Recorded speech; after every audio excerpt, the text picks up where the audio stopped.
Try and plan your installation so that your starting wall is more noticeable than your finishing wall. For example, in this room, John is starting at the wall opposite the doorway. The finishing wall for this room includes the door frame and the closet. The finishing wall usually has a few more irregularities as you cut the laminate to fit the diminishing space, which in this case will mainly be hidden by the closet.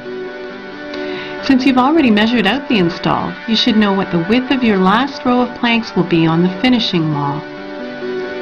If your calculations indicate a width of less than 2 inches, plan to trim the first row to compensate. Here John has already ensured that the starting wall is straight and has begun to lay out the first row.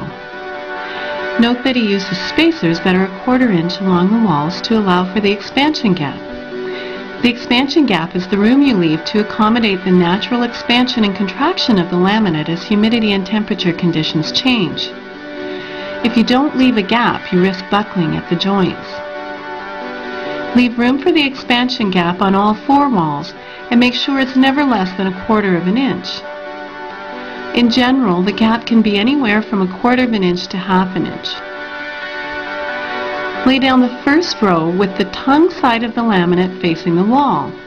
The tongue adds 1/8 inch to the expansion gap, but with 1/4 inch spacers, John is well within the 1/2 inch limit. Measure and mark out the dimensions for any vents along the wall onto the laminate. When you measure the end piece, don't forget to cut it a quarter of an inch less than what you measure to allow for the expansion gap. Cut the end piece and the plank you've marked for the vent.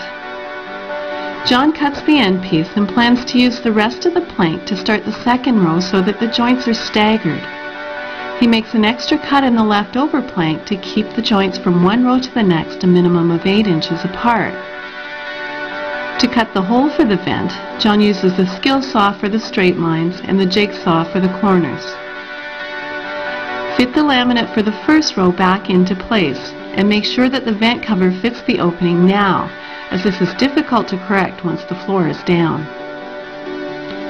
Fitting the first 2 rows takes the most amount of time. After that, the installation goes fairly quickly. Here John begins to lay the second row using a tapping block to tighten the joints. Note that he keeps placing the spacers along the wall so the expansion gap is accounted for.